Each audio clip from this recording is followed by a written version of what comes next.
Who won last night's presidential debate? Obama, Romney, the military-industrial complex?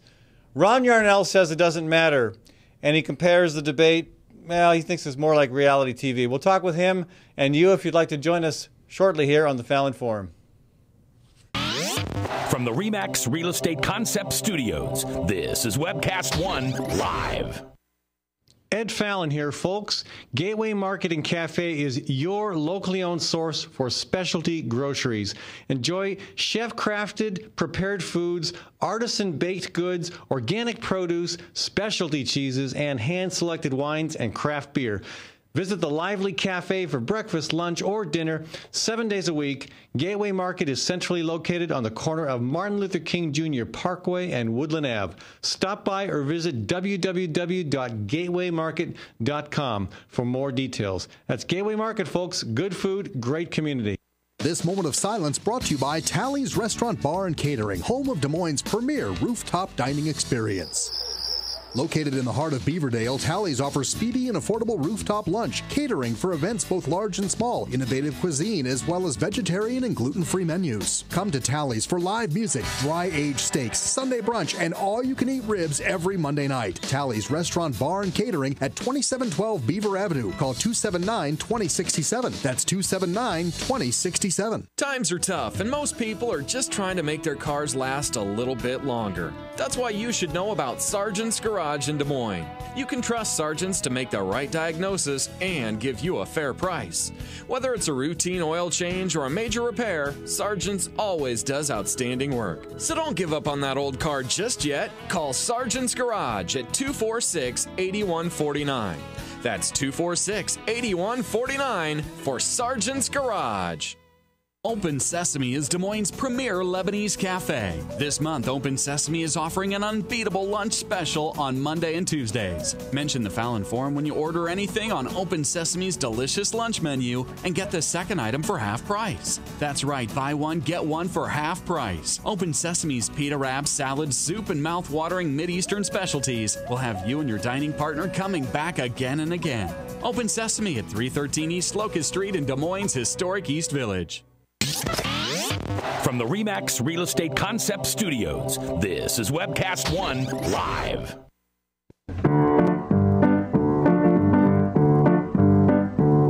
First we got the bomb, and that was good, 'cause we love peace and motherhood. Then Russia got the bomb, but that's okay, 'cause the balance of power's maintained that way. Who's next?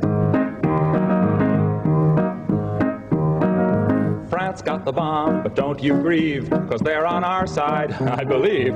China got the bomb, but have no fears. They can't wipe us out for at least 5 years. Who's next?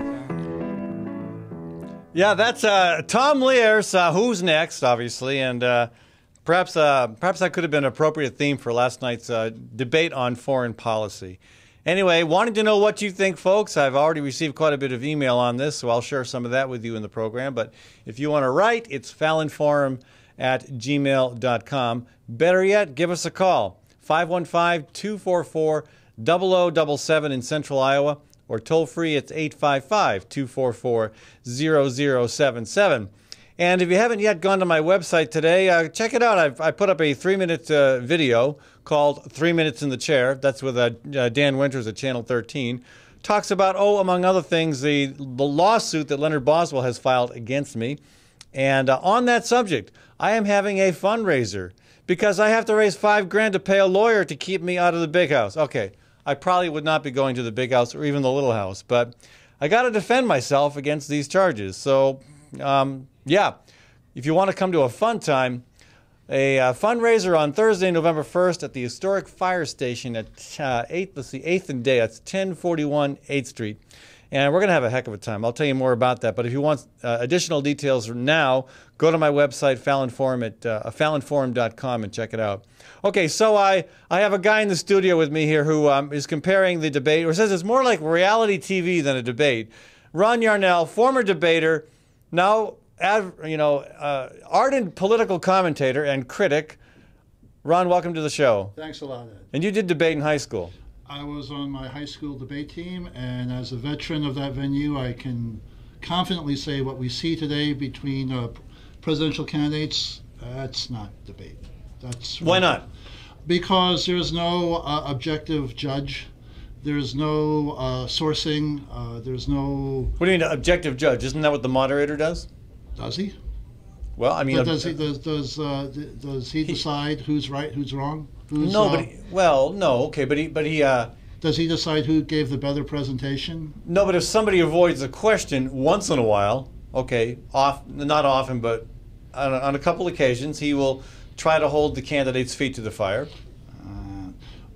When I was in high school, and it was at the same time that Jimmy Carter was president and dinosaurs walked the earth, one of the things that was part of the process was you had to cite your sources. And you acknowledge that there were sources that everyone could agree upon. But now how it works is the candidates can say whatever they want, and then fact check will straighten it out for us, right?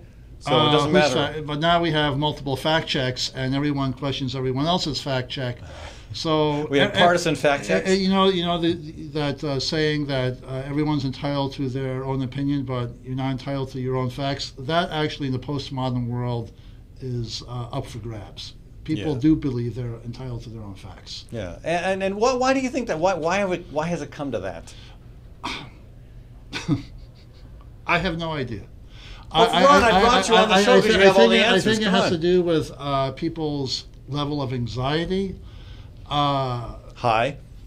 People's. I think it's very existential. I think it has to do with how people define their lives, see themselves in the scheme of things. They want to be part of one reality. They don't like the reality that they're actually part of, so they look for information or misinformation that makes them more comfortable. And you have a colossal meta, I don't know, kind of making up words, a meta system that allows all that, lets people live in their own little isolated, insulated worlds, largely unmolested by truth. Yeah, well, I mean, and that is the way I think big government and big corporations. I'm not anti-government. What I am is I'm anti a government that has become controlled, bought, and paid for by large corporate interests.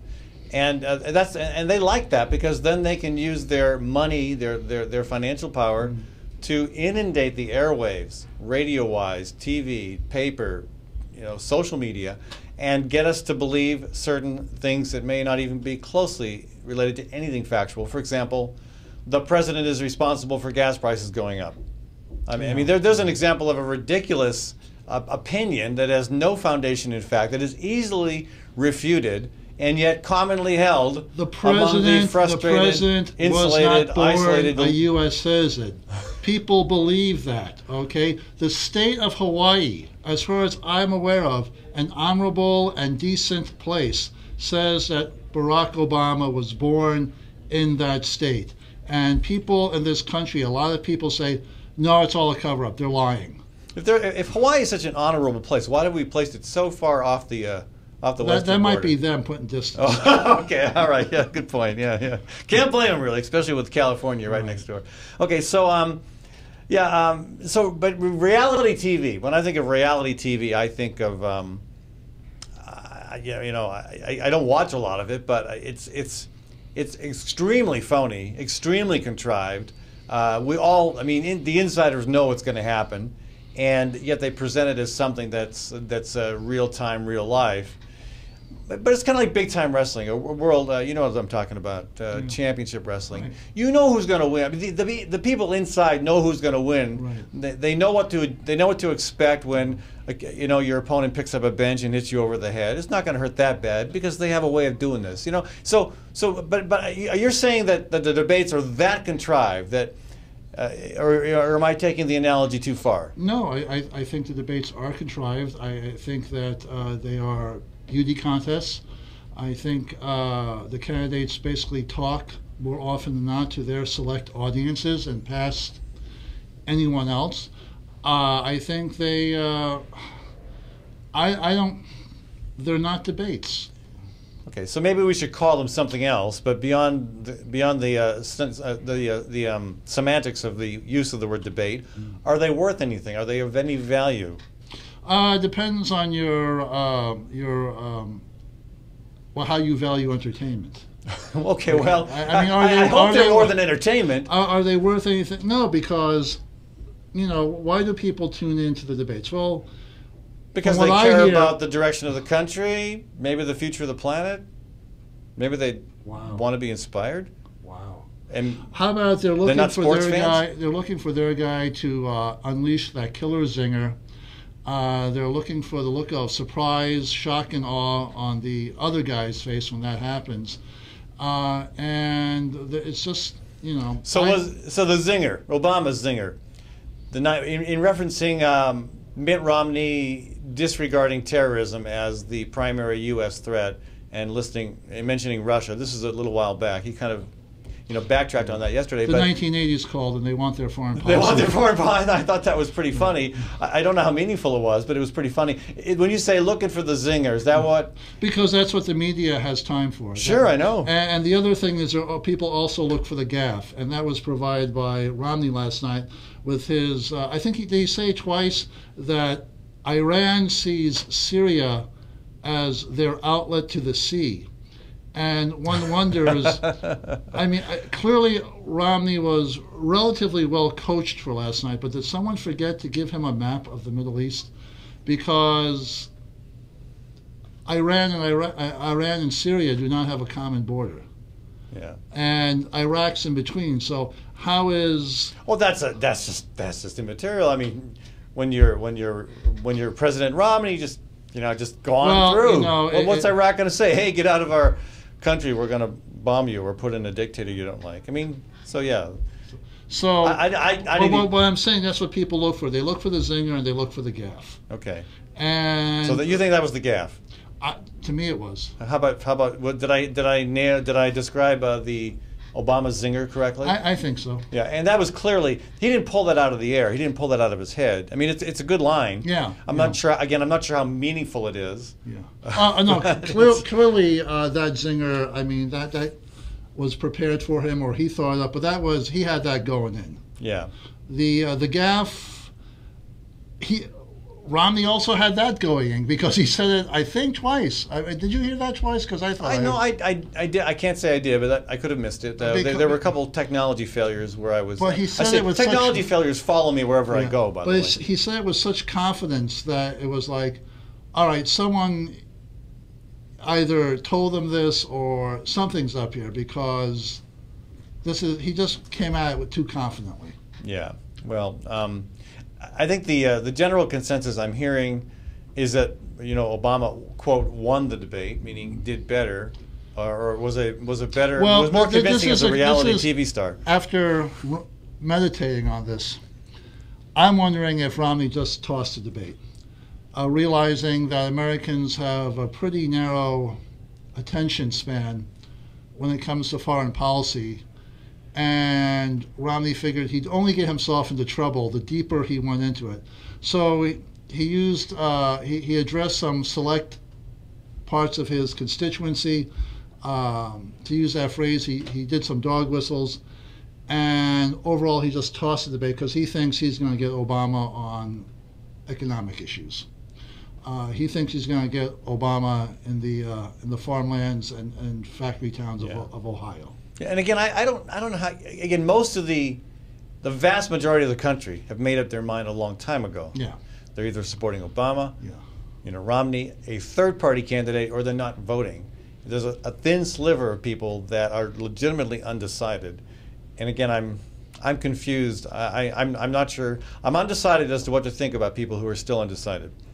I don't get that. And I don't know what you can say in a 90-minute debate that's because you were born decided. No, it's funny you should say that. I didn't even vote till I was 20. My first decision when I had the opportunity to vote was for 8 years not to, because I was so offended by what I saw in politics. Okay, that hasn't changed, but I realized that I can have more impact by actually participating than just sitting it out and being offended. But yeah, so maybe I was born decided, but yeah. Anyway, it's I don't really know. You may be right. It may be more entertainment value than anything else. And that's the question for me. That because Romney agreed with Obama so often last night, Yes. that it was kind of like, was this kind of like the clutch here, kind of a boxing tactic where you're just going to grab the other guy and hold on? So he can't deliver a knockout right, punch. and Romney's idea was, if I just survive this event without looking like an idiot, I'm ahead of the curve.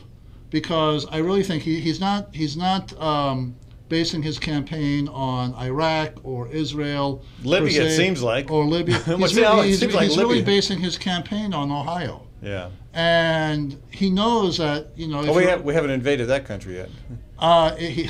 He knows that if you're unemployed in Columbus or Cleveland or wherever, you don't care about what's going on the other side of the world. Even in the best of times, you really don't care all that much. I mean, that's an unfortunate American habit. We don't really care what happens outside of our borders until it comes home and bites us.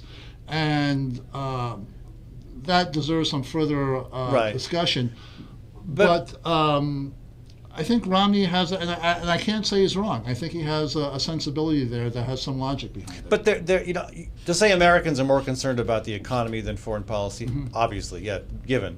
But I think Americans also want to feel safe. That's why they want a job that pays them enough to be comfortable. They want a safe neighborhood. They're concerned about crime. And they're also concerned about the situation globally because it makes them feel safe to know they've got a president that they feel. And my sense is that Obama came off as looking very much in charge of, even though I disagree with a lot of what the administration is doing, I think he came off as seeming to be in charge, in control. And you had Romney, as you said, deferring to him. Yeah, this is what I think too. What the president said. I don't think Romney could have won last night's debate because he'd be going against a guy who can say, "Wait a minute, I'm here, I'm making these decisions, I have the situation map in front of me, I got the intel, I call the shots, and you're just."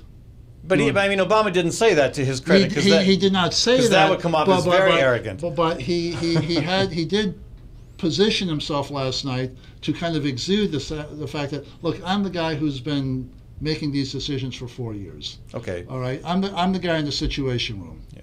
But I don't think Americans are opposed to electing a president who is perceived as less experienced on foreign policy. I mean, John McCain. Look at how much foreign policy experience he has, or still has, I guess, arguably. And you had Barack Obama, a one-term, not even a one-term senator, who, again, beat him pretty badly. But you notice that what Obama did 4 years ago to balance out the fact that he was potentially perceived as inexperienced on foreign policy, he chose Joe Biden as a running mate, and that was a big part of it. Older, more experienced, been in the Senate a long time, knows foreign policy. So, I think Americans do care about the issue, especially when it comes down to them feeling safe and secure. This was what Romney did last night that I find troubling, in that he vigorously advanced the idea that the United States has never done bad things in other countries in the world. Yeah, and that's remarkable. I cannot say I know the length and breadth of the Mormon religion, but I'm wondering if Mormons or Mitt Romney have any sense of the doctrine of original sin. Because what I think that Romney was connecting this to was the United States as the exceptional country. The manifest destiny that now extends beyond the Western Shore. Now, Obama brought in the idea of the United States as the indispensable country, which I kind of go with. Is there a dispensable one? Maybe the Maldives? I don't know. I kind of go with, although I think we need to discuss what that means to be indispensable. Yeah. But the United States as kind of from Romney's perspective, the immaculate country, that we never sin, that when we do things, our sins are removed because, well, we had good intentions, maybe. Yeah. Now, there are a lot of witnesses in the world who would contest that, beginning with our own Native American populations. Yeah. And so to have a president overtly, I know why he's saying that, because people want to hear that, because he's tapping into that exceptionalism doctrine. I just think you're not looking at, the world will always be a mysterious place to you if you think that's true. Folks, Ron Yarnell is with me in the studio today. We're talking about last night's debate, and when we come back, we're going to look at some of the email we've got on this subject. People are kind of all over the board on it, even folks who are mostly on our side of the political fence. I want to thank Physicians for Social Responsibility for helping to sponsor this program, also the Iowa chapter of the Sierra Club. And I want to thank Gateway Market for sponsoring this segment of the program. I don't know what you're doing Friday around 5:30, but there is an event at Gateway Market that I think is very much worth attending called Green Drinks. And no, that doesn't mean you have to drink celery juice or something green. It's a drink of any type to share in conversation about the environment, about ecology, about energy efficiency. And no better place to do it than Gateway Market, because that's, again, a great locally owned business that has wonderful meal selections for breakfast, lunch, and supper in the cafe, and food from all over the metro area, from local farmers, and from all over the world, too. When you take a look at their cheese selection, you will know what I'm talking about. So, folks, check out Gateway Market at Woodland and 20th in the Sherman Hill neighborhood. And do come by Thursday at 5:30. For the Green Drinks Gathering. Again, anybody's welcome, even if you've never been there before, even if you're Frank from Des Moines. You'd be welcome. All right, folks, we'll be back in a few minutes. And if you want to call and join the conversation, 244-0077, 244-0077. From the RE/MAX Real Estate Concept Studios, this is Webcast One Live. Hey folks, it's Ed Fallon. I want to tell you about saving energy and saving money. Tim Reynolds with Reynolds Energy Solutions will give you a comprehensive energy audit that will cost you nothing. And Tim will identify the many ways in which you can reduce energy use while saving money. Now, I had Tim over for an audit last month, and I was amazed, I tell you, at how much energy was going through the roof, out the windows, the back door. You get it. So before the cold winds of winter really blow hard, give Tim a call at 802-2801. That's 802-2801.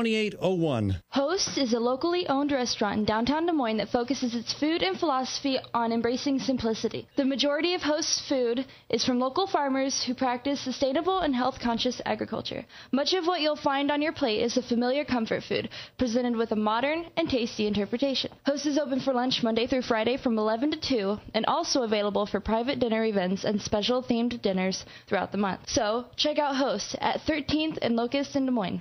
With warm weather finally here, it's time to think about upgrading the efficiency of your furnace and air conditioner. Leonard Tinker Heating and Cooling has provided honest, competent service for over 20 years. Whether it's your home or business, for repair work or to install a more energy-efficient furnace or air conditioner, call Leonard Tinker at 263-0422. That's 263-0422. For honest, competent heating and cooling service, call Leonard Tinker at 263-0422. Wow, some wedding. Yeah, I've never seen a bride in coveralls. Right, and skipping down the aisle to accordion music. Not to mention the reception. That wedding cake was a freaking fruit cake. It's your wedding. Don't leave anything to chance. Diana's Wedding Cakes. Using only the finest, freshest ingredients with free on-time delivery and setup. Choose one of Diana's custom designs or create your own. Call Diana's Wedding Cakes, 641-275-9279. That's 641-275-9279. Well, hi, I'm Rob Spearman. I'm a broker-owner of RE/MAX Real Estate Concepts in Des Moines, Iowa. Give us a call if you're looking at buying or selling a home, or if you're having trouble on your mortgage payments or looking to purchase foreclosures. We have the agents to help you, experienced, outstanding agents. Our office number is 515-276-2872. Or if you'd like to look at homes, go to our website, homeconnectusa.com.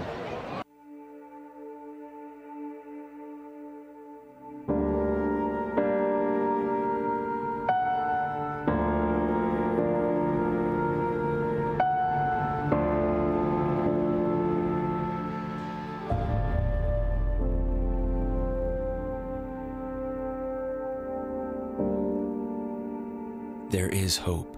Visit groundwire.net and chat now with a live coach for answers. Oh my God, Becky. Jackie, did you see her bumper? I know she's had work done. Just last week, she had dimples and stuff all over, and now look. Yeah, dimples and stuff. Yeah. I'm Jamie Lasher from Minor Wreck Express. We're here to help with all the dents, dings, and drama of car ownership. Call 278-0101 or visit minorwreck.com for details. We'll see you in the fast lane. From the RE/MAX Real Estate Concept Studios, this is Webcast One Live. Then Indonesia claimed that they were going to get one any day. South Africa wants two, that's right. One for the black and one for the white. Who's next? Egypt's gonna get one too, just to use on you-know-who. So Israel's getting tense, wants one in self-defense. The Lord is our shepherd, says the psalm, but just in case, we better get a bomb. Not bad for a math teacher, but you know, I guess you go to MIT, you get to be a math teacher and also an extraordinary songwriter. That's Tom Lear, and we're bumping our usual bumper music today in order to play a tune that's relevant to the debate last night. And one thing I want to bring up too is the let's save this conversation because I want to take a couple calls. But the focus on Iran and its nuclear weapons program and the hypocrisy of of both parties' inability to move forward on the non-proliferation treaty. We'll talk about that. But again, let's go to our phone lines. You're welcome to call, folks, too. We've got a line open. It's 244-0077, 244-0077. Tell us what you thought about the debate last night. Obama, Romney, the military-industrial complex. I've got some comments on that from some people. Or in Ron's case, it wasn't even a debate. It was a reality show. Let's go to Scott from Greenfield. Hello, Scott. Welcome to the Fallon Forum. Hi, Ed. How are you? Good. What's up? Well, I'm just enjoying the debate today and kind of interesting. Debate about debates. Now, yes, sir. Now, do you feel any? I don't even know how you're planning to vote. Are you voting Obama, Romney, somebody else, or what? Well, quite frankly, you know, it's the most difficult year I probably ever had on that old saying about voting for the lesser of two evils. And I simply, I guess, by being a real strong Obama supporter in 08, in fact, really campaigned for him hard here in Iowa, and I think there's so many of us that totally know that there's no change. You know, I don't know, many of us think he drank the Kool-Aid, but no change. What is that a bit of an over? I mean, do you really feel there's been no change, no improvement? I'm not willing to go that far, but yeah, well, very little. Okay. I guess fundamentally, what the problem was is that if you want to find what's wrong with and find the crime, follow the money, and he didn't do that. I mean, the bailout of the banks and what they've done with people losing their homes. I mean, that's unacceptable. You know. And let me bring Ron back in here. Ron, I mean, in terms of foreign policy, Ron, in terms of the two candidates' position on foreign policy, what do you see in terms of distinctions? And we have some funny feedback there, Maddie. I was and I continue to be a big fan of what the president articulated in his Cairo address, where he strove to tell basically the Muslim world, we're not your enemy. We do have a complicated history, but we're not your enemy. And because of Obama's history, not because he was ever a Muslim, but because he's familiar with the Muslim part of the world, indicating that he had a greater understanding of Muslim issues than someone else. And I thought that was really what we needed. I still think what we need is a president who really understands the world beyond American shores. But do you see Obama delivering on that? I see a tremendous cover-up. I don't know if I want to use the word cover-up. I'm not hearing a lot of truth about what actually has happened or is happening in Iraq, either from the Obama administration or anyone else. It's just, there's an attempt to just put the Iraq business behind us, not discuss how we got lured into that war, not to discuss what's going on there now. They were talking about Iran all last night. You know, what the American invasion accomplished was make Iraq a tremendous ally to Iran. Yeah, well, if we can build friendships around the world, I guess we should feel good about that. So let me ask you, Scott. I mean, what's a fellow who was a big Obama supporter in 2008 who feels very disenfranchised now? I mean, what are your thoughts on the debates, and more importantly, what are your thoughts on what you and others in your shoes will do on Election Day? Well, our thoughts really, back to the debate last night, is first of all, you've touched really pretty well on the surface on the military-industrial complex. And that's what many of us thought Obama would shut down, because we've continued in 11 years of war that we shouldn't be there. We're simply protecting corporate interests, And I mean, most of the people out here aren't as stupid as I think that both parties think. There's a core group of us that, know the problem. We don't need to be in these wars, and we also have to bring total reform to our financial system. I mean, we're on the edge of going over the cliff. Yeah. I don't think anybody realizes poverty, and there's no really very good hope in the future for the middle class. That's how I feel, and I also support. I actually joined a group that some people will kicker about, but American Debt Forgiveness Act, and we want to get our legislatures to act as Iceland did and reject the debt. Well, and there is, of course, there is a biblical precedence for that too. Of course, not that we're going to focus on that in our policy discussions, but the idea of a sabbatical of all debts being forgiven every 49 years. Jubilee. There we go. Yeah. Scott, thank you for the call. We don't have the greatest connection, but I'm glad we can make out what you were saying, what you're thinking. Thanks for your efforts, and good luck. Appreciate the call. You bet, Ed, and good. Thanks for your efforts. Thank you. Okay. Let's with fear and trembling, we'll go to Frank from Des Moines. I believe that was debts wiped out every 7 years, according to Scripture. Right, you're right. Debts every 7 years, and then land going back to the original owners every 7 times 7 years, every 50th year, Jubilee year. I've got so many different avenues I'd like to go down since. Pick one that has nothing to do with Scripture, okay? Since Ron's on there today, but I'll take a shot at this one. All right. I'd like to lay the Libya debacle right at the feet of the Democrats. And I'll tell you why. I'm going to make my case. Okay. Yeah. When George Bush went in with the big stick in Iraq, Gaddafi couldn't fall in line with the world quick enough. He wanted to make restitutions for the Lockerbie bombing.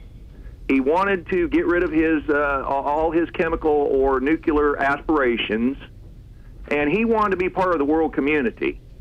Slowly, as the drum started beating against George Bush and George Bush's war in Iraq, slowly that message got across to Gaddafi, and he started once again thumbing his nose at this country to the point of where Obama had to go in and lead from behind to take him out. Well, it didn't pan out very well for Gaddafi in the end. So my premise is that the only thing that the Arab world respects is power and authority, because they've been under the thumb of these dictators. Oh, well, then we have something in common with them then.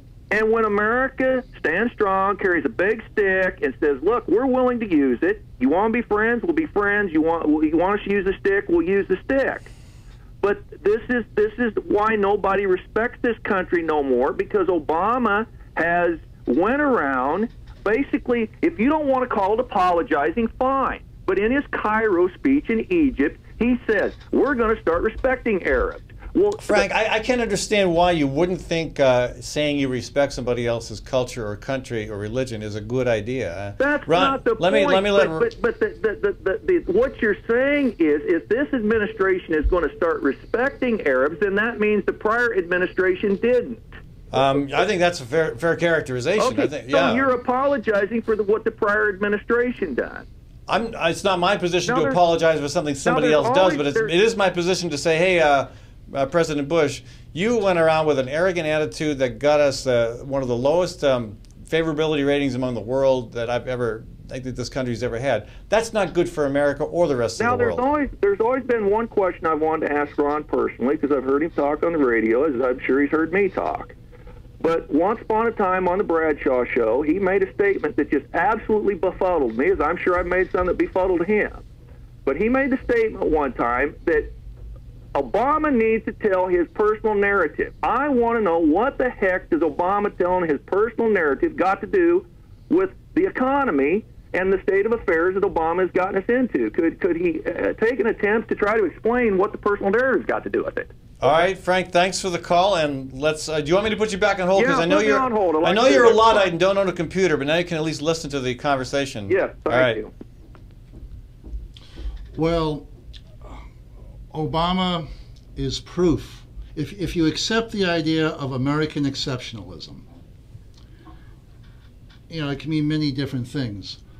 I believe when the entire world looks to the United States and they hear the phrase American exceptionalism, and then they see Barack Obama, they say, that's it. The United States is a country where a fellow who was born in scandalous circumstances, who came from a modest background, not an impoverished background, but a modest background, could work hard and really do well and eventually become, my goodness, the President of the United States, even though he does not belong to the majority group. Yeah, no, I think that is when people saw Barack Obama. That's why Barack Obama is an enormously popular figure in the world. That's how come, and I agree with people who want to criticize this. That's why the Nobel folks tripped over themselves to give him the Peace Prize.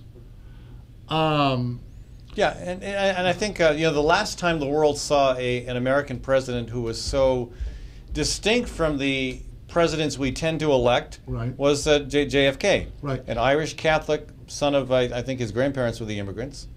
And bootleggers, but we won't get into that. But yeah, so I mean that captures the world's attention so as well. if I want to, for example, raise my child and say, how should you live your life? Okay, it's always dangerous to point out politicians. Okay, but I would say, Barack Obama, you want to be like Barack Obama, because you can't be like Mitt Romney. Yeah, there's not much chance of being like Mitt Romney unless you were born with a very, very fine silver spoon in your mouth. But Barack Obama is proof to you that you can be very successful and you can strive for the good. It's complicated, all right? But you can do this, and your own background, your own narrative does not have to be a disability. So to tie this back into Frank's question, you think that's a pretty compelling story, and I agree. I think the whole world finds it a compelling story. But you don't think Obama is telling that story often enough or clearly enough? Well, I go back and forth. He did tell. The funny thing is that there are voices on the right that say, "Well, we don't know anything about Barack Obama." The man wrote 2 books. Well, some of those folks can't read. Ron, please. The books, okay? And everything is. I don't know. Maybe we have look at different sources, but I have a pretty good idea who Barack Obama is. On one hand, he has a unique background, and yet on the other hand, he's the all-American kid. I look at Barack Obama, and Barack Obama is, when I was in college, he was the guy sitting on the tables in the cafeteria with me, smart guy, kind of figured he'd do well, and he did go on to do well. Okay, and there is a all-American identification with Obama that I personally like. Yeah. And I think most people in the world like it.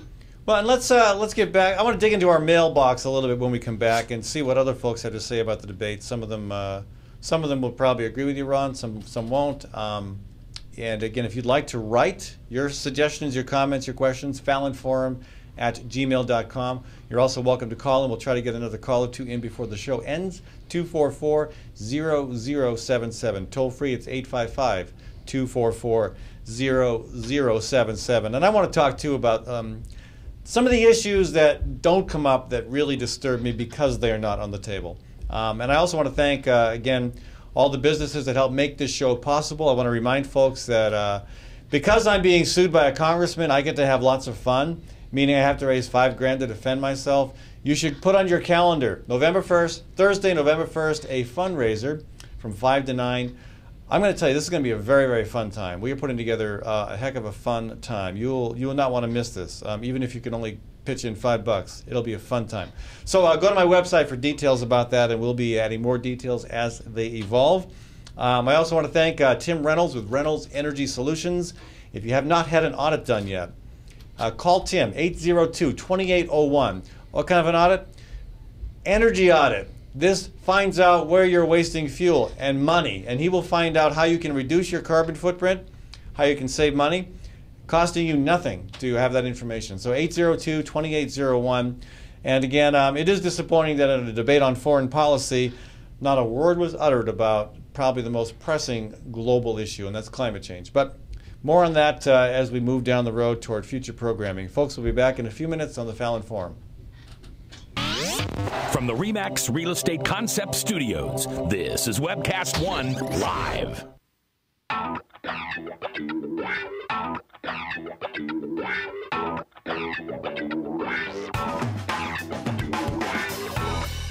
Well, good morning. This is the 7th of June in the Lord's year 2010, and this is day 1 of WebcastOneLive.com. We will begin with Max World Live with my special guest, Tom Coates. In just a minute, there's Tom. Wait, howdy. And we will be live for the very first time on Webcast One Live.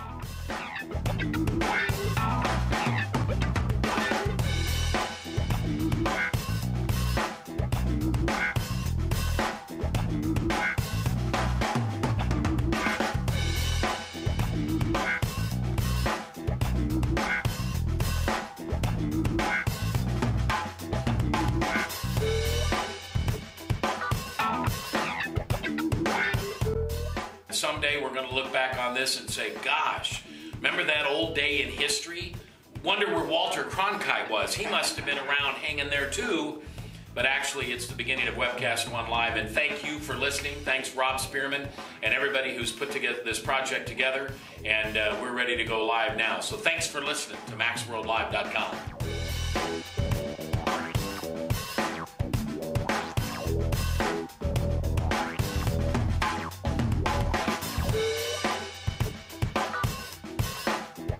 I can't tell you that it's going real well from time to time, but it is going, man.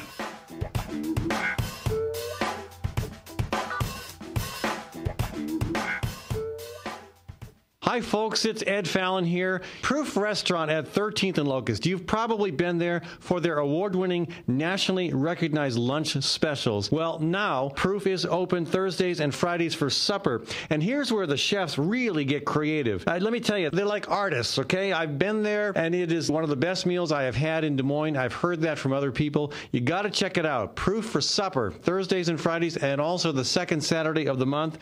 Do not assume you can get in. Make reservations. Contact Proof Restaurant online at proofrestaurant.com or 244-0655. That's 244-0655.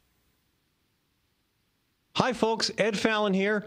When it is time to entertain, think of Gateway Market. Let them handle the details. Gateway offers a wide variety of stress-free options like cut-to-order cheese and charcuterie. There's a delicious olive bar and a wide variety of chef-prepared dips and spreads.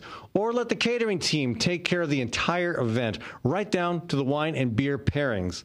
The expert floral designers can even customize the perfect centerpieces.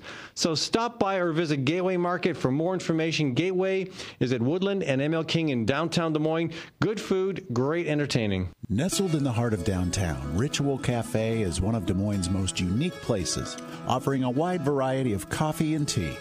Ritual Cafe also serves the only all-vegetarian menu in town. And Ritual Cafe is a cultural hub for artists and musicians, with a performance stage hosting local, national, and international talent. Make Ritual Cafe a part of your daily ritual. On 13th Street between Locust and Grand in downtown Des Moines. And check out ritualcafe.com.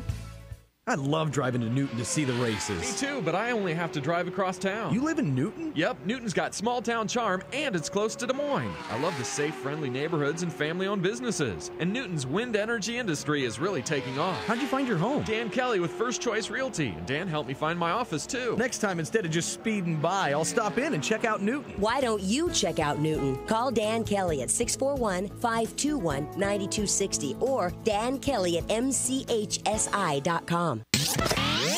From the RE/MAX Real Estate Concept Studios, this is Webcast One Live.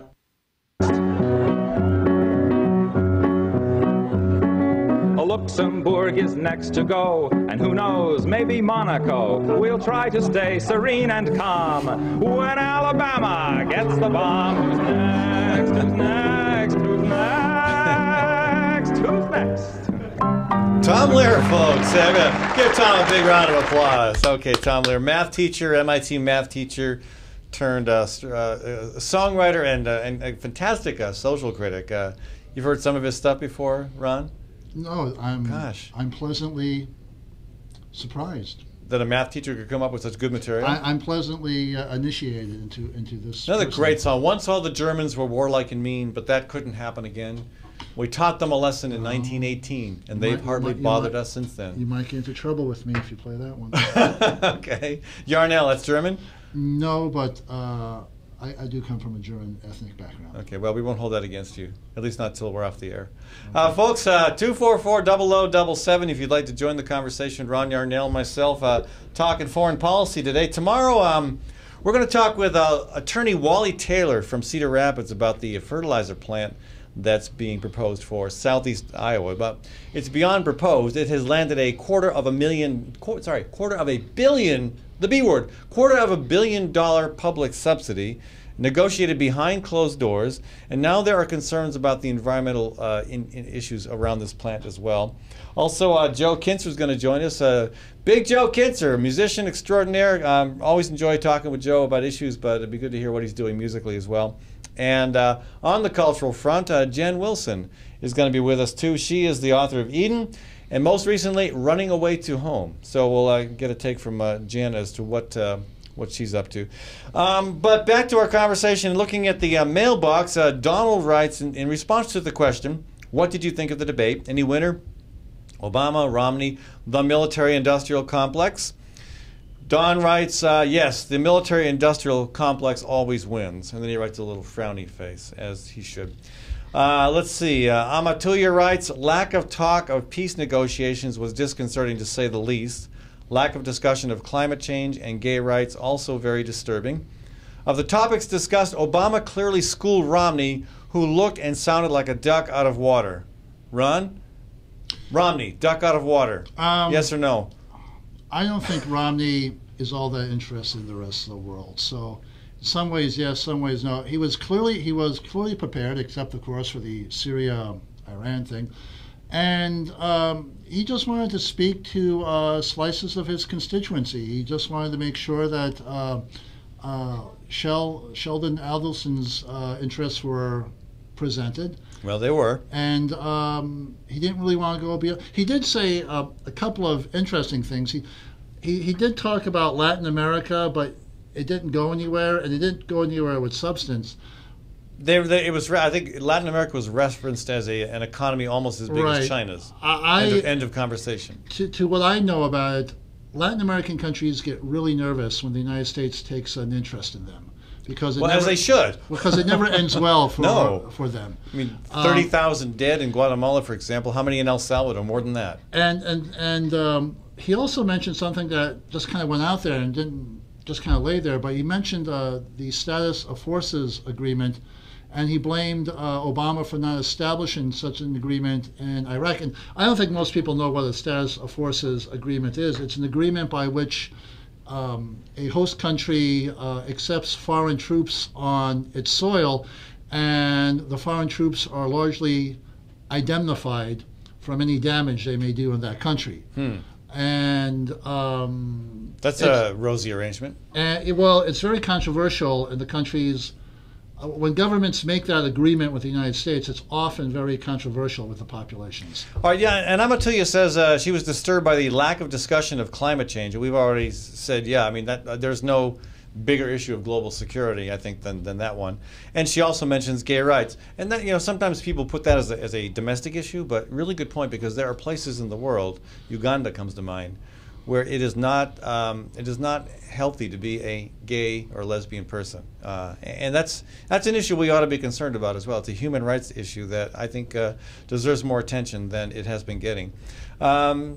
Chuck Eisenhardt, state representative, writes, apparently the only countries in the world worth talking about are, the USA, of course, Libya, Egypt, Israel, Syria, Iran, Iraq, Afghanistan, Pakistan, China, and maybe Russia. I was at least hoping that non-military foreign assistance would be briefly mentioned. You know, whether we should address food security, world health, and climate change, maybe, yeah. Well, I was interested in Romney's fixation with the Middle East and a certain extraordinary level of arrogance that we can go into these countries and fix up their problems for them. And he even mentioned, and this was, I think, really provocative, that, you know, we should target foreign aid to that effect, because I know what an issue foreign aid is on the right. The right tends to hate foreign aid because they think it's giving away stuff for nothing to people who are ungrateful. And that's kind of, I guess Romney said that because he's shooting for the general population. But I was just amazed. It goes back to George Bush, the idea that we just walk in and we just fix up countries and everyone's glad to see us. And I don't know, I thought that Iraq kind of disproved all that, but I don't know. Yeah. Royal writes, the president won debate. Now get electoral votes November 6th. Forward to second term. And he writes as an LDS Mormon Republican. Well, that's interesting. You know, you don't have too many LDS Mormon Republicans supporting Obama that I know of. That's good. Jonathan writes, President Obama wins on style and substance. Not sure enough to turn the tide. Wish election were this week. I keep telling myself that the arc of history bends inexorably to justice. ... I think it does, but yeah, some days you wonder. Let's see. Ted writes, there is no debate on who, quote, won the, quote, debate. Maybe along your lines, Ron, quote, debate. President Obama, the military, the USA, and the American people. Well, that's quite a... if the military won the debate, then I don't think the American people won the debate. I don't think the U.S. wins the debate. If the military-industrial complex, which we've been warned about for a long time from past Republican presidents, if they're winning this debate, if they're getting their way, and they certainly are. I mean, they're not being held accountable in the budget discussions. There's no attempt to try to prune anything out of the military budget when it comes to, you know, approaches to dealing with the budget deficit and the debt. So yeah, I mean, yeah, the military, yeah, they fared pretty well last night because they didn't really get, there was no lens applied to the excesses, to the problems. Well, you know, the military conversation was interesting. I have just kind of a guideline, a rule of thumb. If you want a robust military, if you want to continue, for example, with the Bush Doctrine, which states we get to invade anyone we want on a whim, which we do. If you want to see the United States military doing things above and beyond embassy defense around the world, first of all, accept big government as your reality. Yeah, you're right. Accept more taxes. Yeah. And accept more social discontent, because if the government prioritizes robust military actions around the world, permanent war, and then on the other hand takes it out on the social spending, you're just going to breed discontent. Yeah, I agree. Now, interesting that the debate occurred last night on the day that we all recognize the passing of Senator George McGovern, dead at 90 years of age after a long and very illustrious career in which he frequently was ahead of the curve, outside the box, and much of what he has said and done is in far greater agreement today than it might have been at the time. He's most remembered by folks on the right as the guy who got his butt kicked by Richard Nixon. But, you know, America is a much better place because of George McGovern. And I wonder what he would have thought of the debate last night as somebody who was an early opponent of the Vietnam War.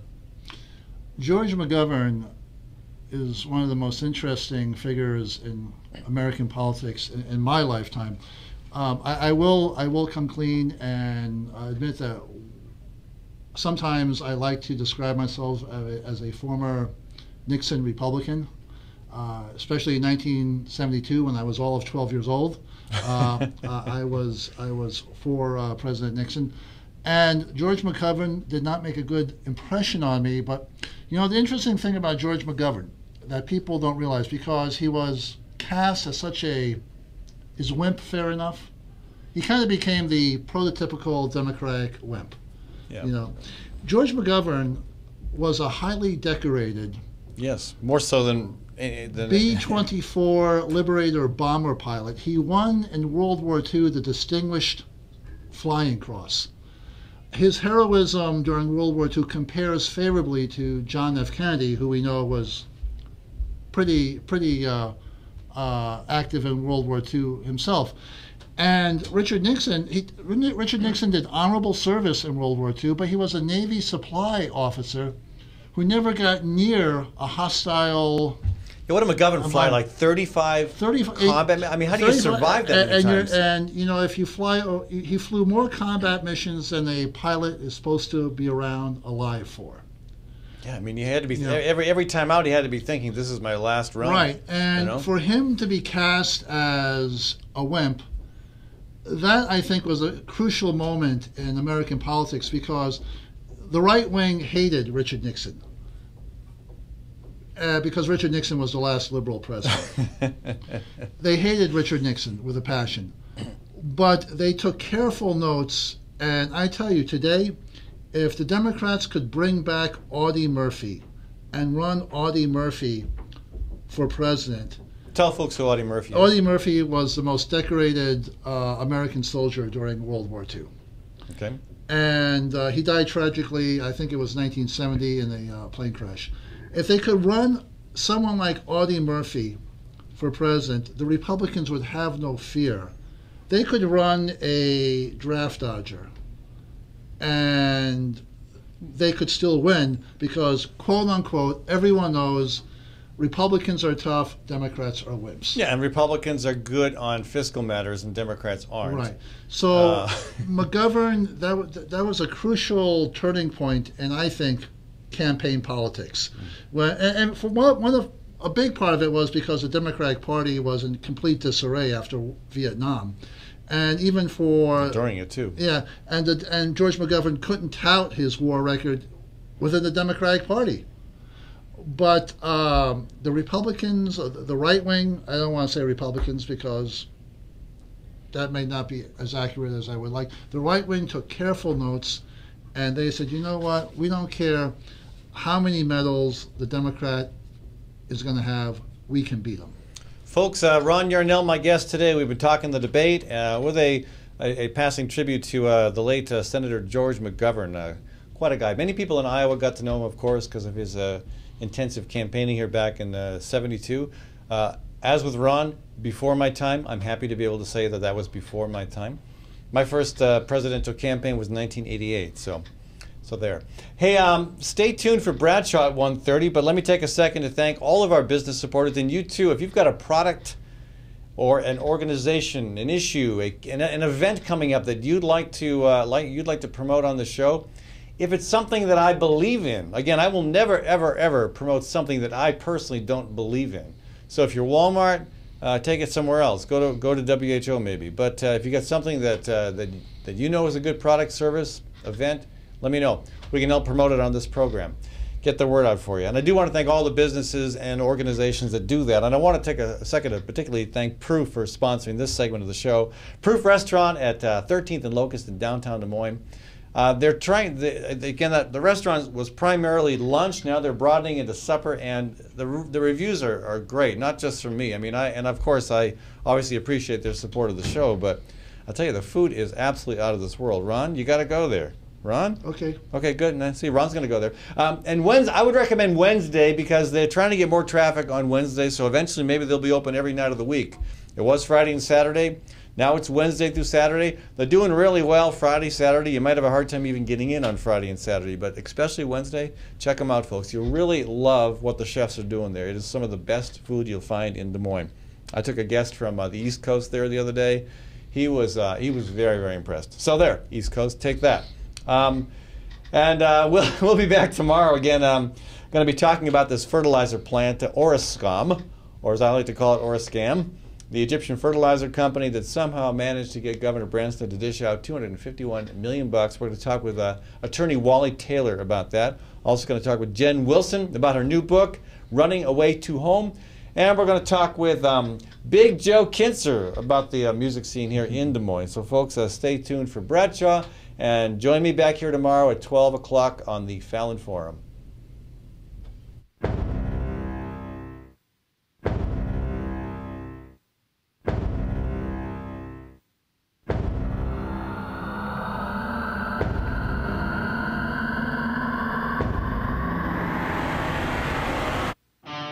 I'm just saying. I'm just saying. I'm just saying. I'm just saying. I'm just saying. I'm just saying. Ching ching. I'm just saying.